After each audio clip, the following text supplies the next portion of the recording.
बोल श्यावर रामचंद्र की जय। करके हरिन से चरे चरहि दुष्ट जंतु बन भोर। विष वाटिका की सोहे सुते सुभग सजीवनि मोर। हाथी से राक्षस आदि अनेक दुष्ट जीव जंतु वन में विचरते रहते हैं। हे पुत्र, क्या विष की वाटिकाओं में सुंदर संजीवनी बूटी शोभा पा सकती है? बन हित कोल की रात किशोरी रची बिरंची विषय सुख भोरी। पाहन क्रम जिम कठिन स्वभाव तिनहि कले सुन कानन काऊ। वन के लिए तो ब्रह्मा जी ने विषय सुख को ना जानने वाली कोल और भीलों की हरणियों को रचा है, जिसका पत्थर के कीड़े जैसा कठोर स्वभाव है। उन्हें वन में कभी क्लेश नहीं होता।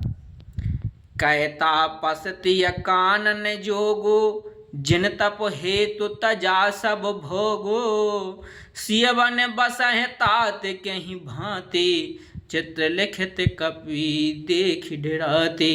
अथवा तपस्वियों की स्त्रियां वन में रहने योग्य हैं, जिन्होंने तपस्वियों के लिए सब भोग तज दिए हैं। हे पुत्र, जो तपस्वी के बंदरों को देखकर डर जाती हैं, वे जो तस्वीर के बंदर को देखकर डर जाती हैं, वे सीता बन के किस तरह रह सकेंगी? शौर शौर सुर सर सौभाग्य वन अजवन चारी। डावर जोग की हंस कुमारे अस विचार जस आयस होई। मैं सिक देहूं जान कहीं सोई। देव सरोवर के कमल वन में विचरण करने वाली हंसनी क्या गड़ियों तलैयों में रहने योग्य है? ऐसा विचार कर जैसी तुम्हारी आज्ञा हो, मैं जानकी को वैसी शिक्षा दूं। जो सिय भवन रहे कहे अम्बा मोहि की कह होई बहुत अब लंबा। सुन रघुवीर मातु प्रिय बानी शील स्नेह सुधा जनुसानी।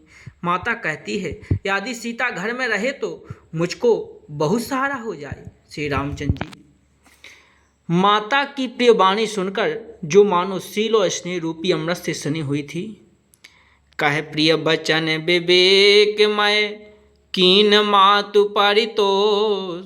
लगे प्रबोधन जान कहीं प्रगट विपिन गुण दोष। विवेकमय प्रिय वचन कहकर माता को संतुष्ट किया, फिर बन के गुण दोष प्रकट कह के वे जानकी को समझाने लगे। बोले श्यावर रामचंद्र की जय। आप सभी भारतवासियों को मेरा सादर दंडवत प्रणाम। आप सभी मूल रामायण में क्या लिखा हुआ है स्वयं पढ़ रहे होंगे और दूसरों को भी रामायण से परिचित करा रहे होंगे, ऐसा मैं आशा और विश्वास रखता हूँ। तो आप ईश्वर के तो सन्निकट पहुँच ही रहे हैं, साथ में राष्ट्र हित में, राष्ट्रीय एकता में एक बहुत महान कार्य कर रहे हैं। इसलिए आप सभी को बहुत बहुत धन्यवाद। जय श्री राम।